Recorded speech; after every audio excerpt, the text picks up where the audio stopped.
तो स्वागत है दोस्तों आपका एक बार फिर से हमारे चैनल स्क्रिप्ट हिंदी में, जहां आज हम बात करेंगे अरविंद केजरीवाल की। अरविंद केजरीवाल कौन है, यह हम सब जानते हैं। हम उन्हें साल 2015 में हुए दिल्ली असेंबली इलेक्शंस में बहुमत से जीतने वाली आम आदमी पार्टी के नेता, साल 2015 में पहली बार दिल्ली के मुख्यमंत्री की कुर्सी पर बैठने वाले आप पार्टी के नेता के रूप में जानते हैं। लेकिन इसके अलावा भी बहुत कुछ है जो आप शायद अरविंद केजरीवाल के बारे में नहीं जानते। तो चलिए डालते हैं आज एक नजर अरविंद केजरीवाल के जीवन पर। अरविंद केजरीवाल का जन्म हुआ 16 अगस्त 1968 में गोविंदराम केजरीवाल और गीता देवी के घर हरियाणा में। अरविंद केजरीवाल का एक छोटा भाई और एक छोटी बहन है। उनके पिता Govindram Kejriwal Birla institute of technology में इलेक्ट्रिकल इंजीनियर रह चुके हैं। उनके पिता का काम के सिलसिले में कई बार ट्रांसफर हुआ और इसी के चलते अरविंद केजरीवाल ने अपना ज्यादातर बचपन गाजियाबाद, हिसार और सोनीपत जैसी जगहों पर बिताया। उन्होंने अपनी हाई स्कूल की पढ़ाई हिसार के कैंपस स्कूल से पूरी की और खड़गपुर के इंडियन इंस्टीट्यूट ऑफ टेक्नोलॉजी से मैकेनिकल इंजीनियरिंग में स्नातक की डिग्री प्राप्त की। इसके अलावा उन्होंने कोलकाता में रामकृष्ण मिशन और नेहरू युवा केंद्र में भी कुछ समय बिताया। अपनी पढ़ाई पूरी कर टाटा स्टील में काम किया।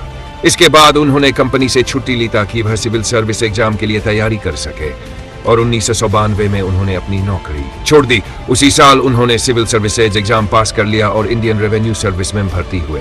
अरविंद केजरीवाल की व्यक्तिगत जीवन की बात करें तो उनकी शादी सुनीता के केजरीवाल से हुई, जिनसे उनकी मुलाकात मसूरी में नेशनल एकेडमी ऑफ एडमिनिस्ट्रेशन में हुई।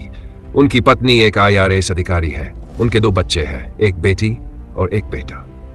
साल 1999 में अरविंद केजरीवाल ने परिवर्तन नाम के एक NGO की शुरुआत की, जिसका मकसद था नागरिकों को बिजली, इनकम टैक्स और राशन जैसी चीजों को लेकर मदद करना, उनकी परेशानियों को दूर करना, जरूरतमंदों की सहायता करने के लिए और सूचना का अधिकार RTI को लागू करवाने के लिए उन्हें साल 2006 में Ramon Magsaysay award for emergent leadership से भी नवाजा गया।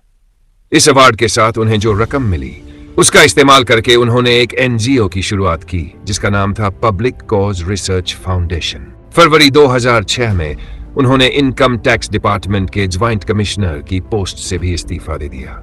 अब आप सोच रहे होंगे कि अरविंद केजरीवाल राजनीति में कैसे आए, तो आपको समाज सेवी अन्ना हजारे तो याद होंगे ही। जब पूरे देश में भ्रष्टाचार को लेकर विरोध प्रदर्शन चल रहे थे और अन्ना हजारे अनशन पर बैठे थे, उस समय अरविंद केजरीवाल भी उनके साथ थे। लेकिन उन दोनों में विचारों का मतभेद हो गया। हजारे जन लोकपाल बिल को राजनीतिक रूप से तटस्थ रखना चाहते थे, लेकिन अरविंद केजरीवाल का मानना था कि किसी भी राजनीतिक पार्टी से सिर्फ बात करके अपनी समस्याएं हल नहीं हो सकती। अगर अपनी बात मनवानी है तो राजनीति में जाना पड़ेगा। एंटी करप्शन मूवमेंट में जुड़े दूसरे कई लोग भी थे और उनके इस बात को लेकर अलग अलग विचार थे। केजरीवाल के फैसले को शांति भूषण और प्रशांत भूषण ने समर्थन किया, लेकिन संतोष और किरण बेदी इसके खिलाफ थी। 19 सितंबर 2012 को अन्ना हजारे और अरविंद केजरीवाल कई बार बातचीत के बाद भी एक दूसरे का समर्थन नहीं कर पाए। 2 अक्टूबर 2012 को महात्मा गांधी के जन्मदिवस पर केजरीवाल ने घोषणा की कि वह नई राजनीतिक पार्टी बनाएंगे और यह पार्टी 26 नवंबर 2012 को औपचारिक रूप से लॉन्च होगी। भारत का संविधान भी 1949 में इसी दिन अंगीकृत किया गया था। पार्टी तय किए गए दिन पर ही दिल्ली में लॉन्च हुई और इसे आम आदमी पार्टी नाम दिया गया। इस पार्टी ने पहली बार 4 दिसंबर 2013 को दिल्ली विधानसभा के लिए चुनाव लड़े और अरविंद केजरीवाल ने शीला दीक्षित को उन्हीं दिल्ली विधानसभा क्षेत्र में हरा दिया। शीला दीक्षित 3 बार लगातार दिल्ली की मुख्यमंत्री रह चुकी थी और उन्हें हराना वाकई में बड़ी बात थी। साल 2013 में अरविंद केजरीवाल ने स्वराज नाम की एक किताब भी प्रकाशित की। दिसंबर 2013 में रामलीला मैदान में उन्होंने पहली बार दिल्ली के मुख्यमंत्री की शपथ ली और कांग्रेस की मदद से अपनी सरकार बनाई। हालांकि उनका कार्यकाल 49 दिन तक ही चला, क्योंकि कांग्रेस और बीजेपी ने उनकी आम आदमी पार्टी के जन लोकपाल बिल को ठुकरा दिया। उन्होंने फरवरी 2014 को अपनी पोस्ट से इस्तीफा दे दिया। केजरीवाल की 1 साल की सरकार में कई खामियां थी। जब उन्होंने आप सरकार की शुरुआत की तो उनके कई वादे थे, जैसे बिजली पर सब्सिडी देना। हालांकि पार्टी के अंदर ही योगेंद्र यादव और प्रशांत भूषण के बीच कुछ मतभेद हुए, जिसके बाद उन दोनों को पार्टी से निकाल दिया गया। इसके अलावा आप सरकार ने वादा किया था कि वह अनाधिकृत कॉलोनियों को नियमित करवाएंगे, एंटी करप्शन हेल्पलाइन लॉन्च करेंगे और ई-रिक्शा को लाइसेंस देंगे। लेकिन केंद्र के साथ बार बार झगड़े के कारण आप सरकार को काफी आलोचना झेलनी पड़ी। फरवरी में अपनी मुख्यमंत्री की कुर्सी छोड़ने के बाद आम आदमी पार्टी ने लोकसभा चुनाव पर ध्यान केंद्रित किया। अपनी कुर्सी छोड़ने से 1 महीने पहले अरविंद केजरीवाल ने कहा था कि वह संसदीय चुनाव नहीं लड़ेंगे, लेकिन बाद में उन्होंने उत्तर प्रदेश के वाराणसी संसदीय क्षेत्र से भी के प्रधानमंत्री पद के उम्मीदवार नरेंद्र मोदी के खिलाफ चुनाव लड़ा। हालांकि चुनाव में केजरीवाल 4 लाख वोटों से हार गए।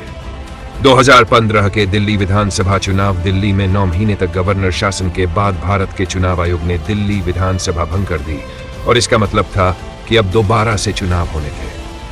अरविंद केजरीवाल ने एक बार फिर से चुनाव की तैयारियां शुरू कर दी और उन्होंने 62 उम्मीदवारों की सूची जारी की, जिसमें बाद में 8 और नाम जोड़े गए। इस तरह पार्टी ने दिल्ली की पूरी 70 सीटों पर अपने उम्मीदवार खड़े किए। इस चुनाव के लिए फंड जुटाने के लिए अरविंद केजरीवाल ने अरविंद केजरीवाल के साथ लंच और डिनर जैसे सब्सक्रिप्शन ऑफर किए। इसके अलावा पार्टी को जनता से भी कई फंड ऑनलाइन मिले। इस दौरान सोशल मीडिया पर भी अरविंद केजरीवाल को मशहूर बनाने में पूरी ताकत लगा दी गई। दिल्ली में ऐतिहासिक जीत और अरविंद केजरीवाल का मुख्यमंत्री पद पर पुनर्चयन 7 फरवरी 2015 को दिल्ली में हुए चुनाव में पहली बार 4.4% लोगों ने मतदान किया। इससे पहले मतदान हमेशा कम ही रहा था, लेकिन इतिहास रचना अभी बाकी था। 3 दिन बाद यानी 10 फरवरी 2015 को आपके झाड़ू ने दूसरी पार्टियों का सफाया कर दिया। दिल्ली में 70 में से 67 सीटें आपने जीत ली। बीजेपी को 3 सीटें मिली, जबकि कांग्रेस और अन्य पार्टियों को कुछ भी नहीं मिला।